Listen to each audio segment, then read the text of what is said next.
আমার নিয়ে আসছেন কেন? নিয়ে আসছেন কেন? নিয়ে আসছেন কেন? বেয়াদব কোথাকার! আপনি নিয়ে আসছেন কেন? আমি তো বাসায় বসে বললাম যে আমি আসবো না।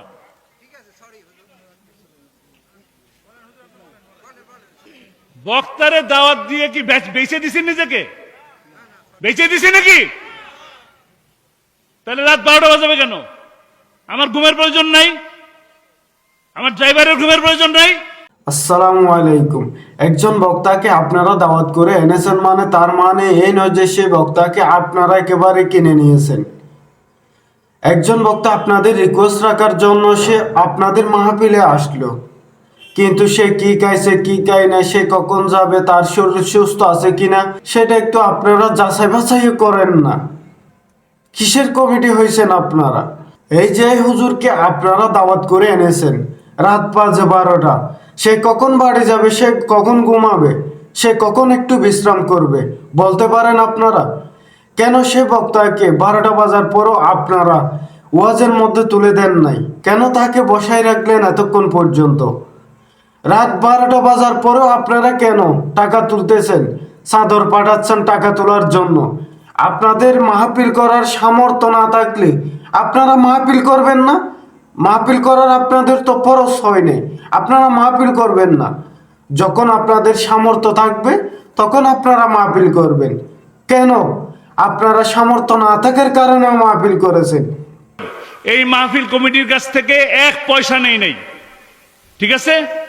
1 পয়সা নেই নাই। এই মাহফিল কমিটির সাথে আমার 1 পয়সার কোনো কন্টাক্টও হয় নাই।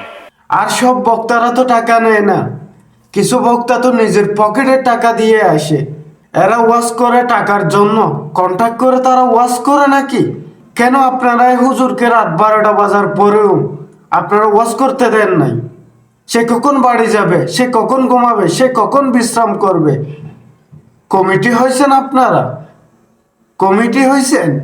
বাংলাদেশের মতো অনেক কমিটিকে দেখা যায় খরচ করে 2 লাখ আর টাকা তুলে 4 লাখ, আর 2 লাখ তারা পকেটের মধ্যে ঢুকিয়ে নেয়, আত্মসাৎ করে নেয়।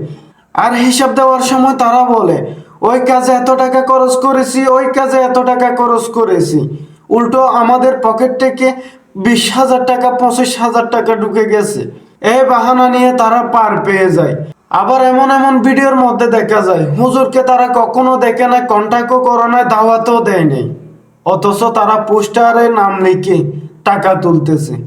এভাবে চলতে থাকলে তো হবে না, আপনাদেরকে আরো সচেতন হতে হবে। আমি বিশেষ করে বলতে চাই, আপনারা কোনো বক্তাকে দাওয়াত করে আনলে তাকে ন্যূনতম আপনারা যথাযথভাবে মর্যাদা দিন, যতটুকু সম্মান দিতে পারেন আপনারা ততটুকু দিন। কিন্তু আপনারা মাহফিল নামে ব্যবসা করবেন, ব্যবসা এটা করবেন না আপনারা কখনো।